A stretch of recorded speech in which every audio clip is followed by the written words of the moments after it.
नमस्कार मित्रांनो, परत आपणा सर्वांचे मनापासून स्वागत आहे। 7व्या वेतन आयोगासंबंधी मोठी ब्रेकिंग न्यूज आहे।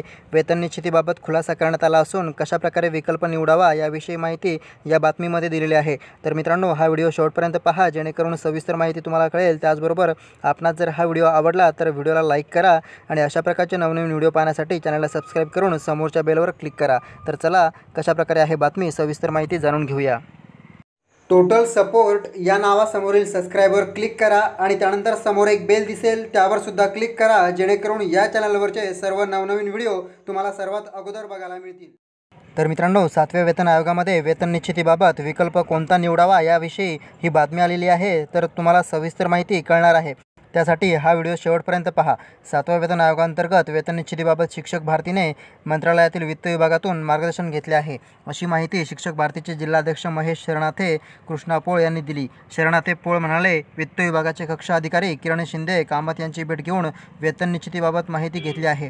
7वा वेतन आयोग विकल्प दिनांक 1 जानेवारी 2016, दिनांक 1 जुलै 2016, दिनांक 1 जुलै 2017, दिनांक 1 जुलै 2018 वरिष्ठ वेतन श्रेणी अथवा श्रेणीवाढ दिनांकापासून घेता येईल।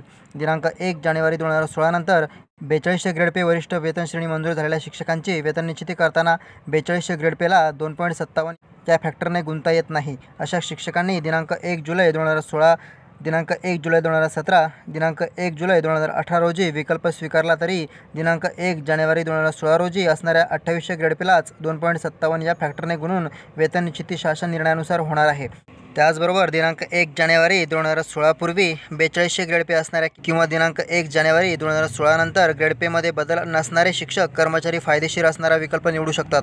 7व्या वेतन आयोगात शिक्षकांवर होणाऱ्या अन्यायाबाबतचे निवेदन शिक्षक भारतीने बक्षीस समितीकडे दिले आहे। पदवीधर शिक्षकांच्या वेतन निश्चितीमधील तफावत मांडली। 10, 20 व 30 वर्षानंतर सुधारित सेवांतर्गत आश्वासित प्रगती योजना शिक्षकांना लागू करण्याबाबतची मागणी शिक्षण सचिव यांच्याकडे केली आहे, असे त्यांनी सांगितले। तर मित्रांनो, अशा प्रकारे ही बातमी आलेली आहे। वेतन निश्चितीबाबत शिक्षक भारतीने मंत्रालयातून मार्गदर्शन घेतले।